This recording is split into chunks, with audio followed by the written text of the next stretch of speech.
Now, after struggling for almost a year, COVID-19 vaccines have arrived. We need to know, are we in danger of any type if we are taking this vaccine?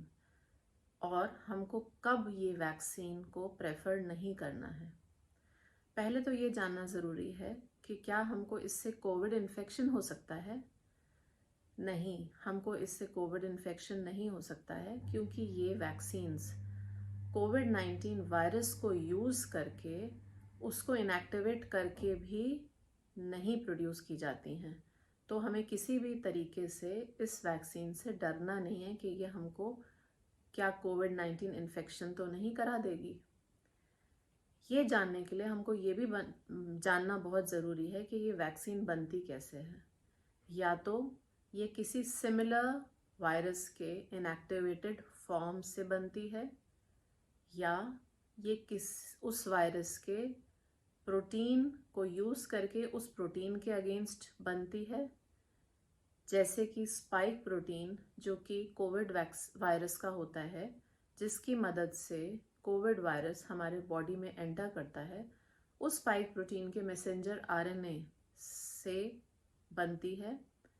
उसके against हमारी body antibodies बनाती है और हमारी body में क्षमता बनती है उस तरीके के एंटीजन के आने से एंटीबॉडीज़ बनेंगी और एंटीबॉडीज़ उसको फाइट करेंगी, तो कोविड वायरस से हम इम्यूनाइज्ड हो जाएंगे, हम उससे लड़ सकते हैं।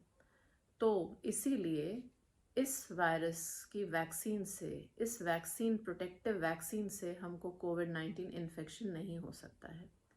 जैसे कि हमारे बच्चों में वैक्सीन हम लगवाते हैं जब बच्चा पैदा होता है, या 1.5 महीने पे या 2.5 महीने पे, या शुरू के 4-5 साल जब वैक्सीन्स लगती हैं तो उनसे जैसे कभी कभी थोड़े से माइल्ड साइड इफ़ेक्ट्स होते हैं, जैसे फीवर हो गया, कभी कोई पेन हो गया इंजेक्शन साइट पे, या कभी कभी कुछ छोटे मोटे एलर्जिक रिएक्शंस हो गए, बॉडी एक जैसा हो गया, वो हो सकता है।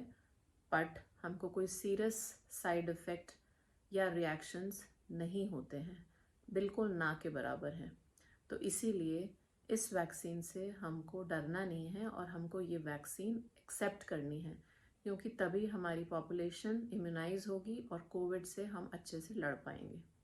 अब हमको ये जानना है कि हमारी लेडीज़ ले सकती हैं कि नहीं ले सकती हैं। सब लेडीज़ ले सकती हैं ये वैक्सीन, बस वो लेडीज़ जो कि प्रेग्नेंट हैं या जो लेडीज़ जो लैक्टेट कर रही हैं यानी कि ब्रेस्ट फीड कर रही हैं, उन्हें अवॉइड करना है। Similarly the ladies who are taking infertility treatment, that means जो प्रेगनेंसी की कोशिश कर रही हैं, इनफर्टिलिटी से लड़ रही हैं, उनको ये वैक्सीन को अभी कुछ समय के लिए या तो वैक्सीन नहीं लगवाना है या अपने उस ट्रीटमेंट को 2 से 3 महीने के लिए रोक देना है। इसीलिए नहीं कि वो फीटस पे कुछ नुकसान करती है, बट इसीलिए क्योंकि अभी प्रेग्नेंट एंड लैक्टेटिंग मदर्स में ये वैक्सीन ट्राई नहीं हो पाई है और इसका अभी कोई इफेक्ट सामने नहीं आया है। जब ये वैक्सीन के ट्रायल्स चल रहे थे तो कुछ लेडीज़ प्रेग्नेंट हुई। उन प्रेग्नेंट लेडीज़ को जो एक्सीडेंटली प्रेग्नेंट हो गई इस दौरान में, वैक्सीन लगने के बाद उनको और उनके गर्भ में पल रहे बच्चे को क्लोजली ऑब्जर्व किया जा रहा है। जब इसकी संख्या काफ़ी हो जाएगी और ये अच्छे से टेस्ट हो जाएगी तो इसकी सेफ्टी अच्छे से हमें पता लग जाएगी, तब प्रेगनेंसी और लैक्टेटिंग वुमेन में भी ये वैक्सीन को हम लोग अच्छे से रिकमेंड करने लग जाएंगे। So for that time, till that time, we have to avoid its use in pregnant and lactating women. जो लेडीज़ कुछ इम्यूनोसप्रेसेंट ड्रग्स ले रही हैं, उनको भी अभी ये वैक्सीन अवॉइड करनी है।